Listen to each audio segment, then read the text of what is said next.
வணக்கம் உறவுகளே, நான் பீக்கங்காய் வச்சு ஒரு சட்னி அரைக்க போகிறேன். இது பொரியலுக்கு கட் பண்ணி வச்சுட்டேன். அதில் இருக்கிற தோலை பீலரில் சீவி கூடவே கொஞ்சம் பீக்கங்காய் சதையோடு போட்டு எண்ணெயில் பொரித்து வச்சுருக்கிறேன். நல்லா பொரிச்சிடணும். புளியும் பொரித்து வச்சுருக்கிறேன். இது கடலைப்பருப்பு, கருவேப்பிலையும் நல்லா பொரிய வறுத்து வச்சுருக்கிறேன். இது கருப்புளுந்து வறுத்து வச்சுருக்கிறேன். இது 3 பச்சை மிளகாய், ஒரு வரமிளகாய் இதையும் வறுத்து வச்சுருக்கிறேன். கூடவே உப்பு சேர்த்துருக்கேன் காந்தல் அடிக்காமல் இருக்கட்டுன்னு. கொத்தமல்லி வதக்கி வச்சுருக்கிறேன். பூண்டு 3 பீஸ் பொரித்து எடுத்து வச்சுருக்கிறேன்.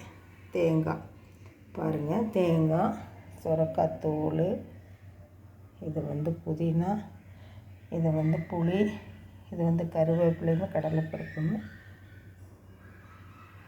பூண்டு, கொத்தமல்லி தழை,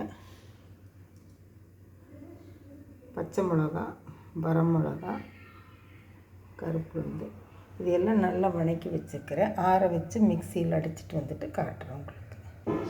அருமையான சுரக்காய் சட்னி ரெடி. சுரக்காய் ஒரு பழமொழியே இருக்குது, சுரக்காய்க்கு உப்பு இல்லை அப்படின்னு சொல்லுவாங்க. அது எதுக்குன்னா, உப்பு உடம்புல அதிகம் இருந்தால் சுரக்காய் சாப்பிட்டோம்னா அந்த உப்பை எடுத்துருமாம்மா. அதுக்காகத்தான் சுரக்காய்க்கு உப்பு இல்லைன்னு சொன்னது பழமொழி. இது நீரிழிவு நோய்க்கு ரொம்ப நல்லது, சுகரை கட்டுப்படுத்தும், அப்புறம் வெயிட் லாஸ் ஆகிறதுக்கும் ரொம்ப ஹெல்ப் பண்ணும் சுரக்காய்.